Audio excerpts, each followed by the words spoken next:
This is Stu Epperson from the Truth Talk podcast, connecting current events, pop culture, and theology, and we're so grateful for you that you've chosen the Truth Podcast Network. It's about to start in just a few seconds. Enjoy it, and please share it around with all your friends. Thanks for listening, and thanks for choosing the Truth Podcast Network. This is the Truth Network.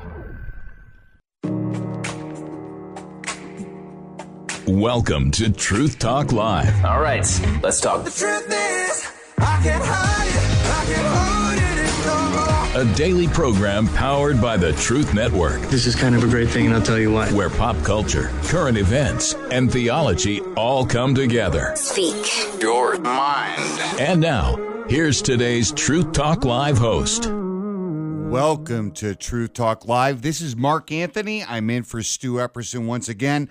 It's great to have everybody with us today. We've got, before we go into what's going on in the world, and so much has happened just even since Friday when we last sat down and talked, but we've got two amazing guests that are going to come on.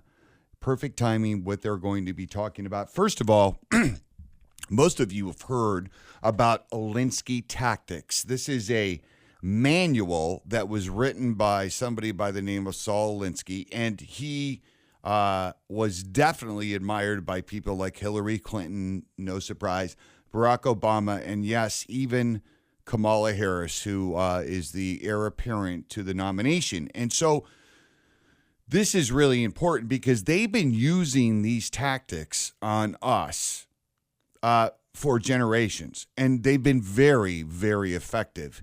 These tactics have been used by other countries, other dictators, other parties and countries that wish to destroy that country. And so let's just say this. They have been so effective that they have managed to make us feel guilty for believing what we believe. And so I had this gentleman on last Saturday, actually, not long ago, on my show, The Patriot and the Preacher Show. His name is Chris Adamo, and the name of his book is Rules for Defeating Radicals, Countering the Alinsky Strategy in Politics and Culture. And so we are going to sit down with Chris because Chris has put a manual together, literally, and it is worth not only listening to this interview, but getting his book. He has put a manual together of how to counter what they've been doing for decades. And we're going to dive deep into it because he's going to address something that actually they're using against Christians all of the time. Say, for instance, if you make a comment, for instance, about the trans issue, mutilating somebody's body with surgery and medication to alter who God made you to be to change your sex. We all know that's medically impossible to do. But if a Christian speaks up and says, well, you shouldn't be doing that to your body, for instance, well, you get called all kinds of names, like you're being hateful. You're not being a Christian. You're supposed to be loving. And what happens, and Chris and I are going to dive into this, is that we spend too much time explaining ourselves to a side that is full of hypocrites, a side that will say anything and everything just to get their goal accomplished.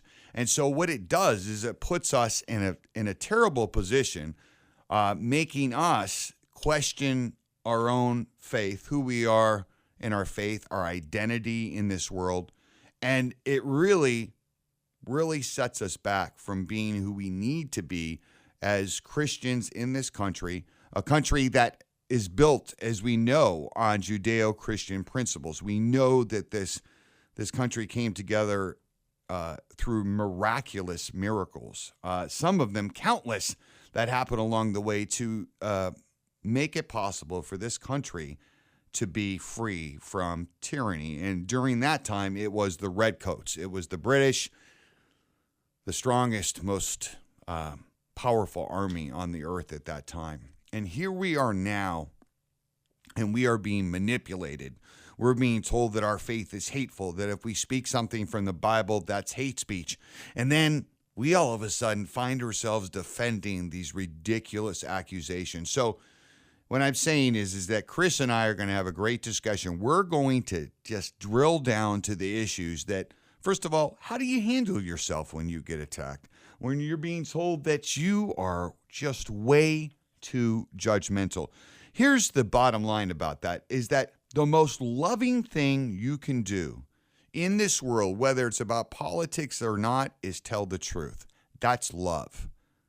That's what love is. And so we're going to dive into that as well. We also have a pastor that's going to be joining us, and I just have to say, we've got so many different stories out there. Everybody's got a testimony, but I will tell you that this testimony is just amazing. Pastor Bristol is going to be joining us to talk about his life, how God transformed his life and kept knocking on his door until one day Bristol had no choice but to follow God's urging. And so he's going to join us to give his testimony and talk about what God has done in his life since that day. And I promise you, you're going to want to hear that as well. So before we go to this break, what we all need to be focusing on right now is don't get caught up, in the minutia, meaning that there are so many lies being thrown out. Gaslighting is what we call it, to get you distracted from what the facts are. And the facts, well, we're going to talk about the facts between now and the end of this show and keep talking about that this weekend on the Patriot and the Preacher Show. But the truth is what's important. Emotions do not matter. It doesn't matter what they say or what they do. Look at their actions, and the results really speak for themselves, because we're talking about two totally different worlds. I just had somebody tell me they're on the Kamala Harris train to the White House. Well, to be frank, that's a train with a destination of destruction. There is no way that we can have 4 more years of what this country has just had to endure. And so we're going to be coming right up with Chris Adamo. He is raring to go. We're going to talk about his book. And then we've got a couple of extra guests along the way that I haven't spoken of yet. And guess what? At the end of the show, my trusty sidekick, Nick, is going to join us. That's right. So this is Truth Talk Live, and we're going to be right back with Chris Adamo, an author that's just going to inspire you to make a difference in this country. So stay with us. We're going to be right back. Don't go anywhere.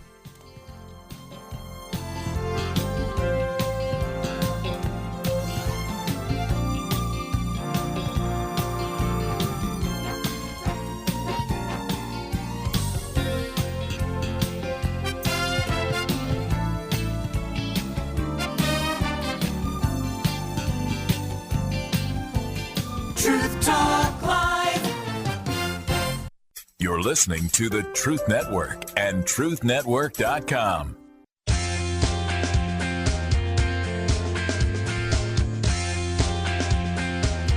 Welcome back to Truth Talk Live.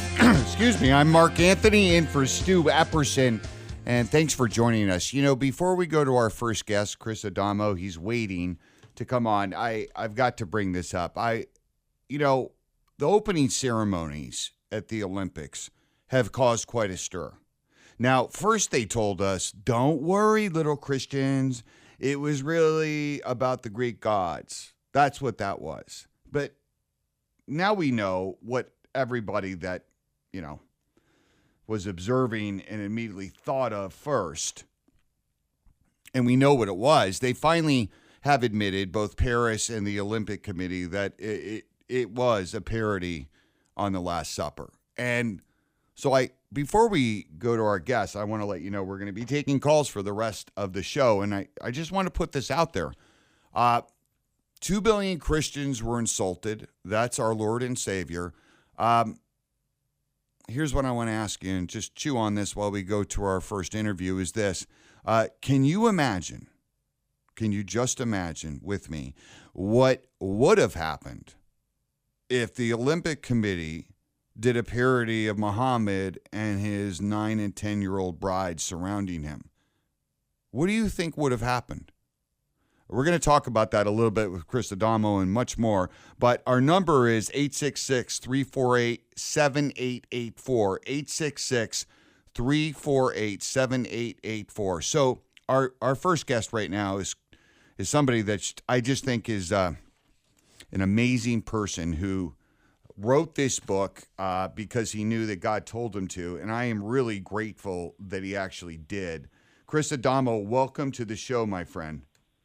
And thank you so much for having me on, Mark. I appreciate it. Well, it's great to have you on. The name of this book is Rules for Defeating Radicals, Countering the Alinsky Strategy in Politics and Culture.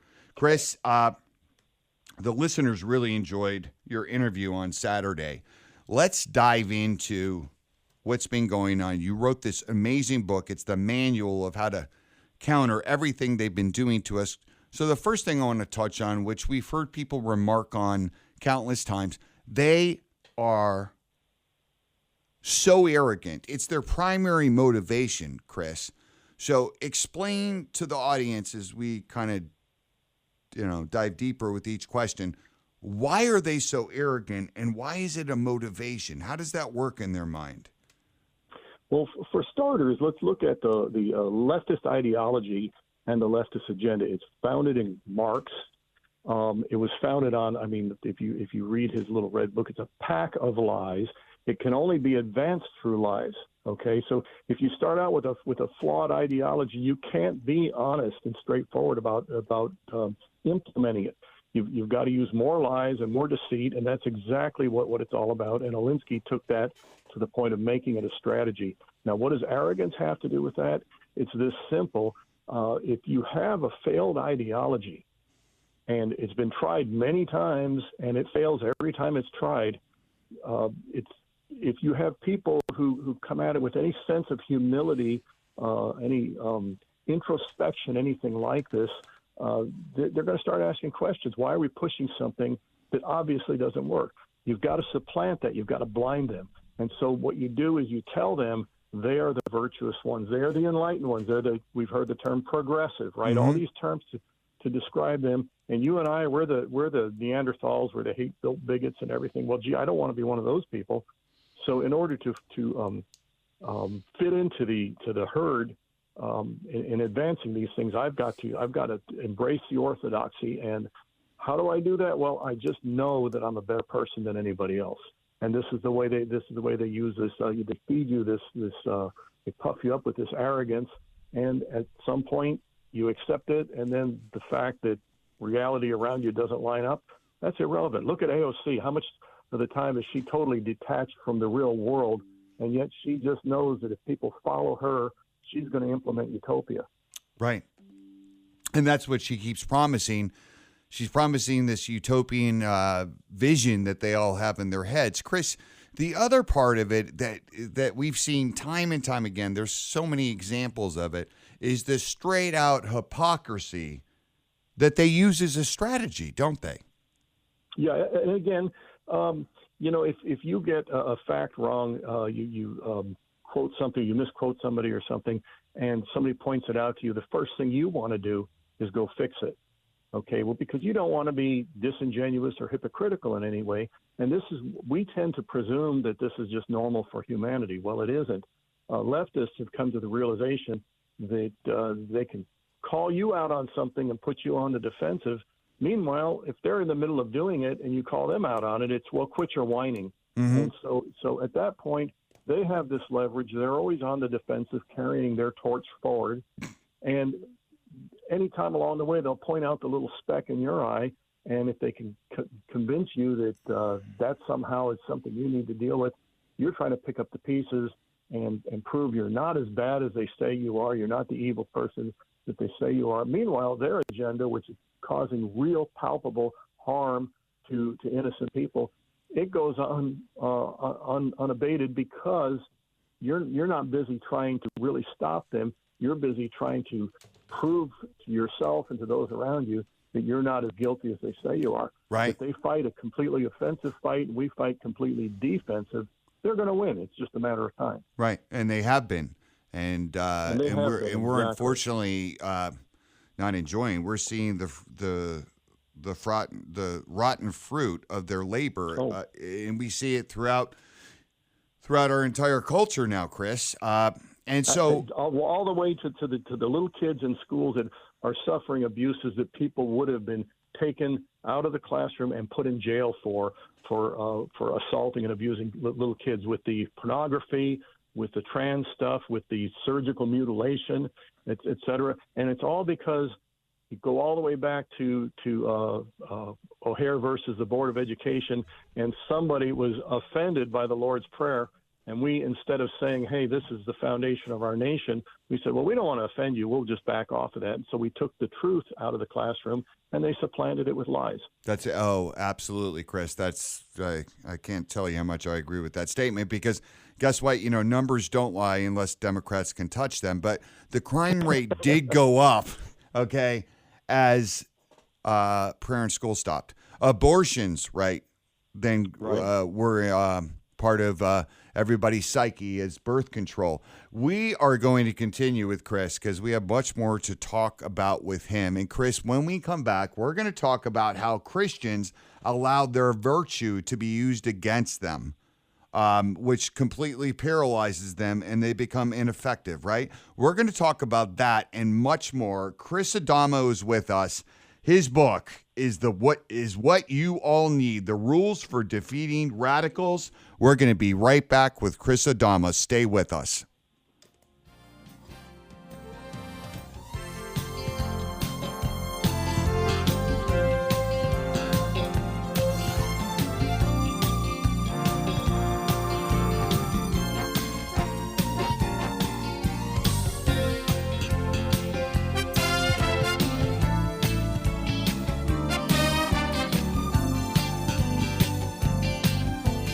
Truth Talk Live. You're listening to the Truth Network and truthnetwork.com.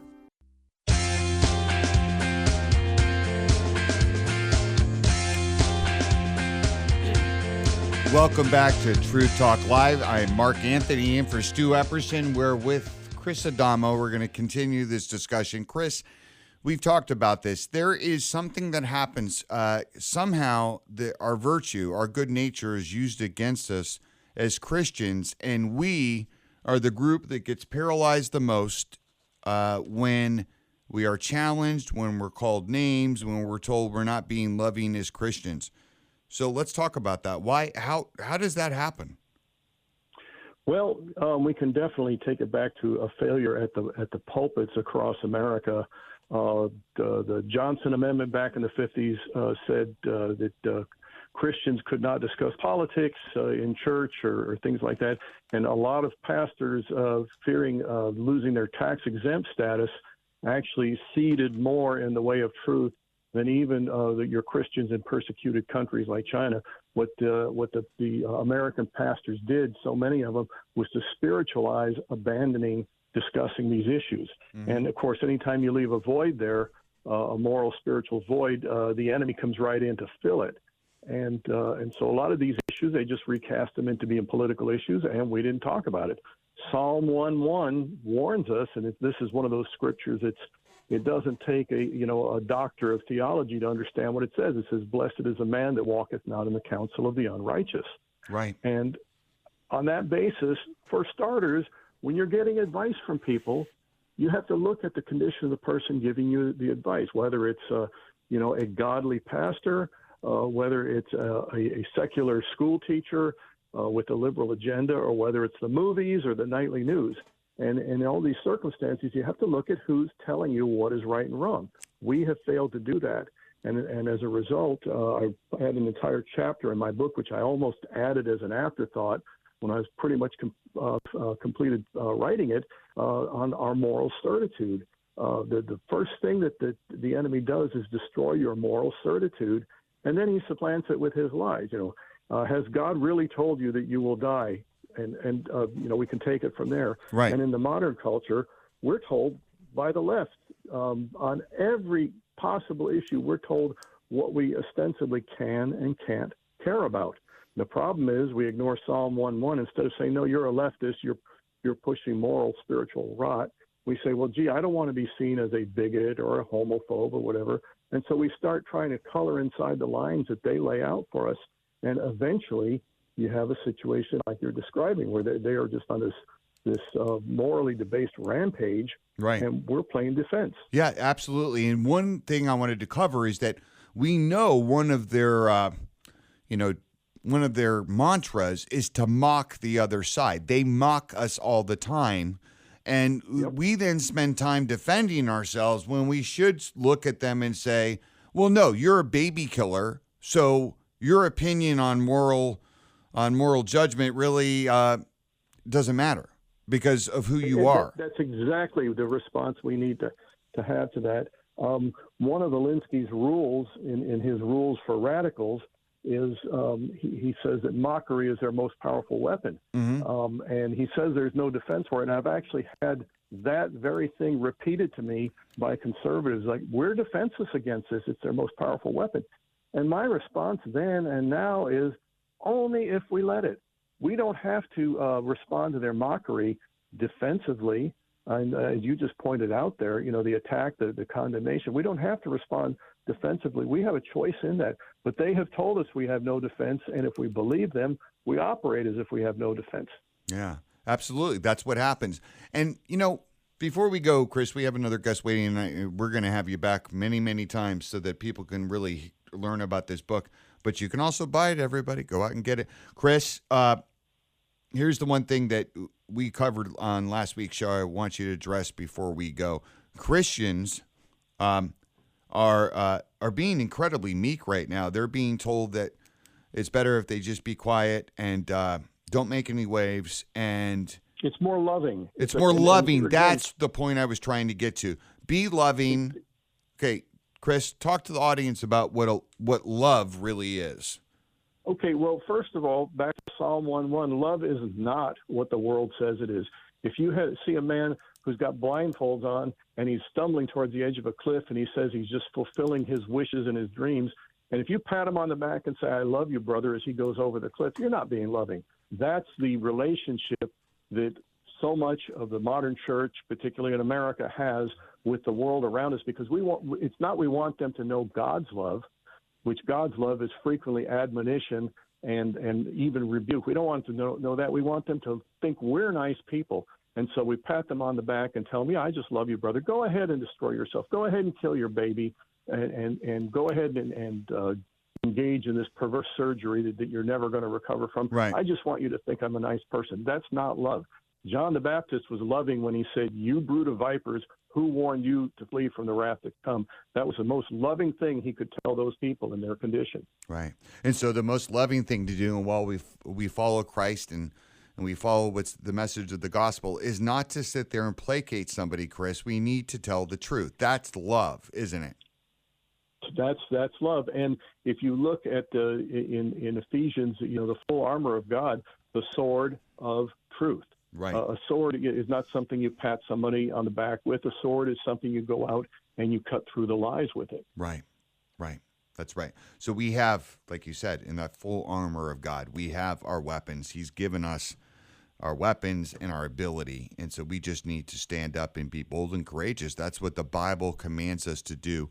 Chris Adamo, it's always great to have you on, and we're going to have you back on this show at some point in the next week. The name of the book is Rules for Defeating Radicals, Countering the Alinsky Strategy in Politics and Culture. Chris Adamo, thank you again for coming on to talk about this amazing book. Thank you. Thank you. Always great talking to you, Mark. God bless you, sir. We'll talk to you soon. We have a guest coming up right now that's joining us, and he has quite a story to tell. And I always love to have these kinds of stories shared with my listeners. So, Pastor Bristol Smith, welcome to the show, sir. Thank you for having me. How you doing today? I'm doing great. Listen, I've read as much as I could about you. You have quite a story, and let's see, from at age 15, you had a grand mal seizure, and you almost died. Yeah. And so that's how your life started.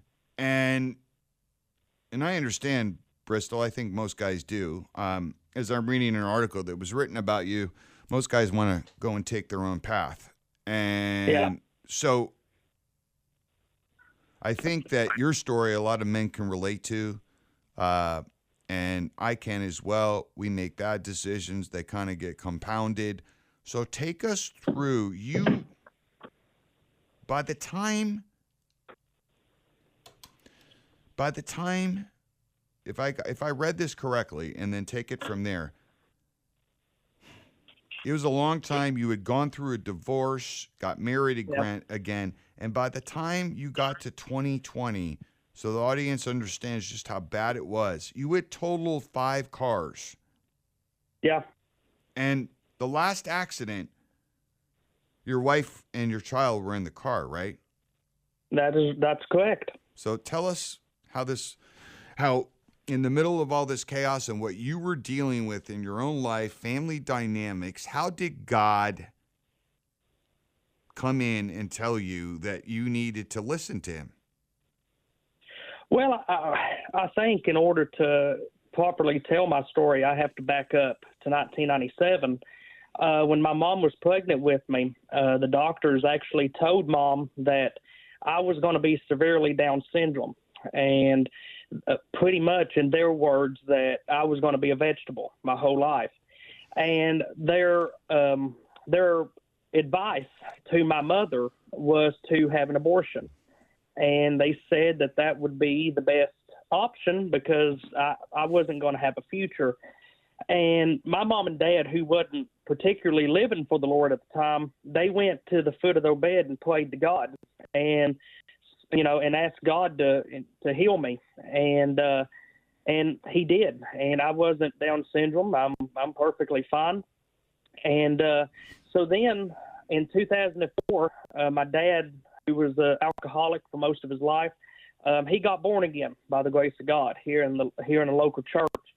And we all started going to church, and I guess that Mom and Dad, they heard me singing in the back of a car, and they noticed that I could actually sing. And so they at 8 years old in 2005 is actually when I got born again myself, and they had me singing in church. And so, you know, I knew God. I got saved when I was 8 years old. But when you turn a teenager, you know, you want to do things your own way. You don't want to toe the line, I guess you want to say. And, you know, you've got the old saying, you've got the alcohol, you got the women, you've got... Hey, Bristol, we're going to a break. We're going to bring you back so you can finish up your story. This is the Truth Talk Live. I'm Mark Anthony. We're going to be right back with our guests. Stay with us.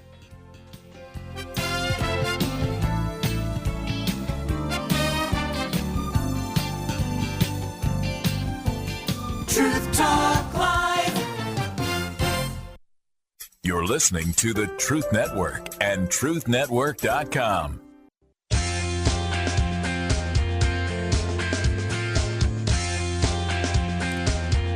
Welcome back to Truth Talk Live. We are still with our guest, Pastor Bristol Smith. Pastor, let's pick up where we left off before the break. You were just talking to the audience that you had been diagnosed as Down syndrome. Obviously, God healed you. And bring us to the point now in 2020, you're in your 5th car accident, and your wife and son were in that car. What happened after that, Bristol? So, you know, like I was saying earlier, my teenage years, I kind of started, that's when I really got introduced to alcohol, and that really took control of my life. And in 2020, it was still a big part of my life, and I was just drinking, a lot. And it just got to the point where it was just out of control. And I knew that in 2015 I'd been called to preach, but I was running from it. And, my wife was in the car with me. I'd been drinking all day at Neyland Stadium, and we went to watch the Tennessee football game. My wife was at her mom's. And I went after the football game. I was drinking the whole day. And after we left the stadium, I went and picked her up, and we was on our way home, and I just passed out behind the wheel. And I rear-ended somebody, probably going about 60, 65 miles an hour. And the funny part, well, I guess it ain't funny, but we was in a rental car because I had totaled my truck, and so I totaled the rental car as well. And my wife was in the passenger seat, and my son was in the passenger seat, or my son was in the back. And luckily, we didn't have no injuries. God protected us. He shielded us, especially my son. That was the first thing I thought of, me and my wife both. And so after that, it was just a downward spiral. I lost my license. Well, not my license, but I lost my insurance. No insurance company would take me. And my back went out, and I started going to a chiropractor, and I found out I had scoliosis. But during that time, I met a pastor whose name is Thomas Stanton, a great man of God. And he heard me singing country music while I was in the chiropractor's office. And he said, "Hey, you ought to come up to the church and sing sometime." And I said, "Well, you know, I don't want nothing to do with church. I don't want nothing to do with God. I'm past that." And he said, "Well, just come up here and just do it one time. Do it for me." You know, what I didn't realize was he was trying to get my foot in the door. And Right. I went up there and I sung, and the rest is history. That night I came home from church. I felt the Lord tugging on me, but I didn't want to give in. I tried to drink beer to try to get rid of the feeling, and the beer started like burning my mouth. I couldn't drink it, and Wow. it tasted sour. And I knew that I'd bought it 2 days before, so I knew it wasn't bad beer. And I couldn't drink it. And I said, okay, I'm just going to go to my grandmother's, you know, and like I said, I only took like 2 sips, so you can't smell somebody's breath with that. But I went to my grandmother's, and she hugged me, and she pulled me back, and she said, "You know what you're supposed to be doing, and you're not doing it." I've never told my grandmother that God had called me to preach. I'd never told anybody but my brother and a couple of other guys. I never told her. So how she knew is a God thing. Right. I came home that night. I got in the bathtub, and while I was trying to relax in the tub and try to, you know, get that feeling off of me, I heard God's voice as loud and as audible as you can get. And his exact words was, and I quote, "If you don't do what I've called you to do, I'm taking you out of here." And I called my wife in the bathroom, and I said, "God just told me, you know, if you don't do what I'm called you to do, I'm going to take you out of here." And my wife looked at me and she said, "I was just thinking the same thing." Wow. And I got out of the tub. I put my pajamas on. I went on the front porch of the house right here, which is now a church, actually. And I gave my life to God. And that was in May of 2020. 2 weeks later, I announced my calling to preach. And about 4 months later, I was the head pastor of a church. And I was the pastor, that same church, Thomas Stanton. He stepped down to go to another church, and I took control of it. And I was pastor there for about a year. And I stepped down after a year, and I've started my own church, Shepherd's Cove Church. And we're going strong. So there's a lot more to it, but that's the focal point right there. Well, Pastor Bristol, I'm really glad you got to come on and share your testimony, and we're going to dive deeper with you next week on my show on Saturday, so we can do a little bit more. But thank you so much for sharing your testimony. I'm sure the listeners enjoyed hearing it, and I thank God that you followed His voice, brother. Well, thank you for having me on. If anybody would like to follow us here at the church, you can find us on Rumble, Shepherd's Cove Church, and you can also find us on Truth Social at Shepherds_Cove1. Terrific. God bless you, Bristol. Thanks for coming on. God bless you. Thank you, brother. Thank you, brother. Well, what a great testimony. Look how many times God was knocking on his door, and when Bristol finally surrendered, look what happened. Bristol found his purpose, found his calling. You know, I reached out to this guest who is a good friend of mine. She probably was one of my first few guests when I started the Patriot and the Preacher show 11 years ago. And so I wanted the voice of Alveda King to join us, because every single time she comes on, she shares her wisdom. Alveda, thank you for coming on. Alveda? Alveda, can you hear us? Okay. We're having a problem connecting with Alveda right now, but nevertheless, you know,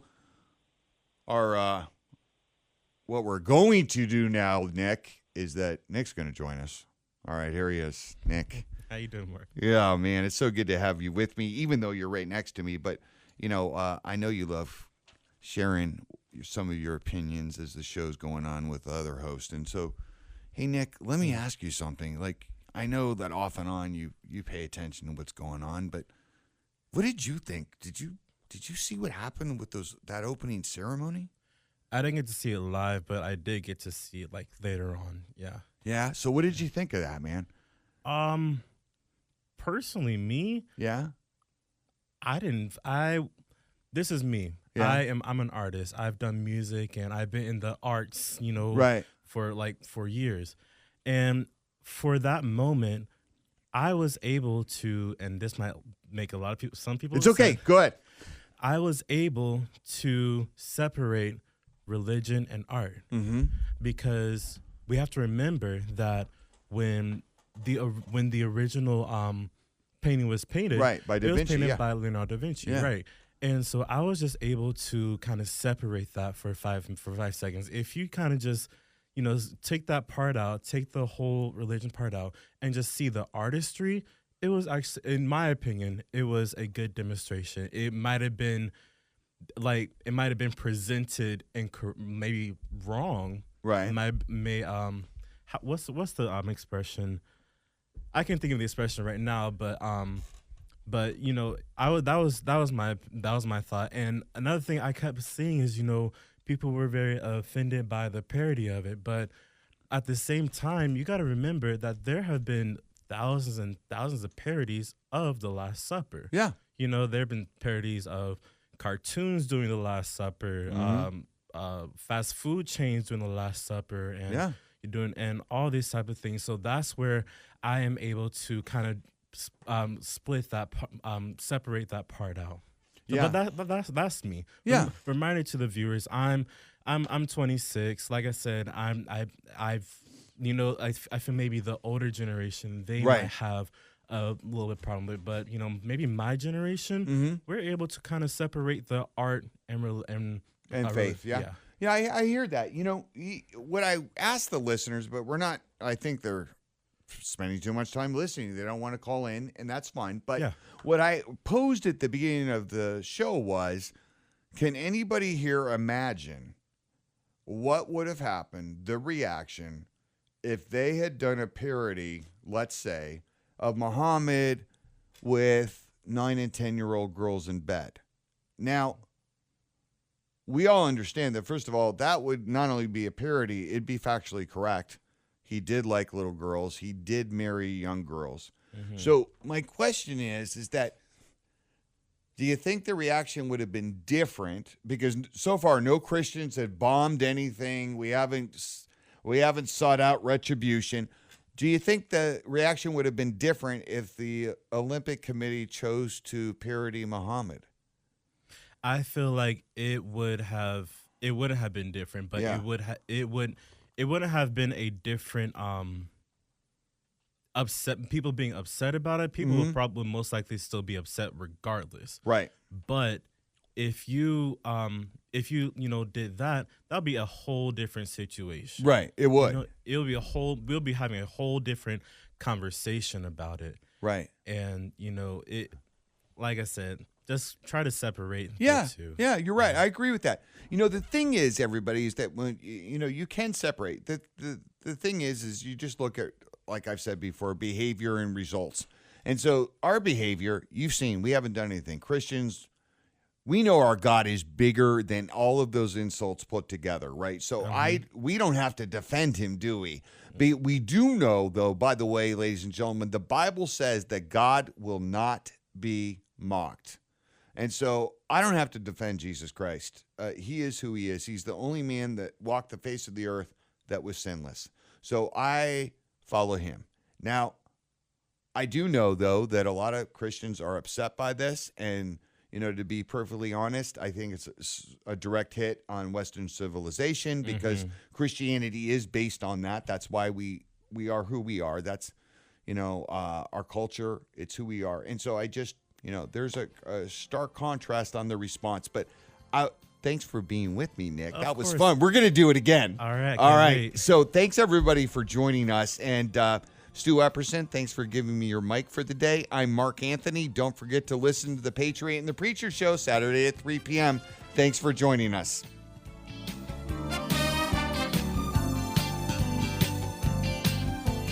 Truth Talk Live. Another program powered by the Truth Network.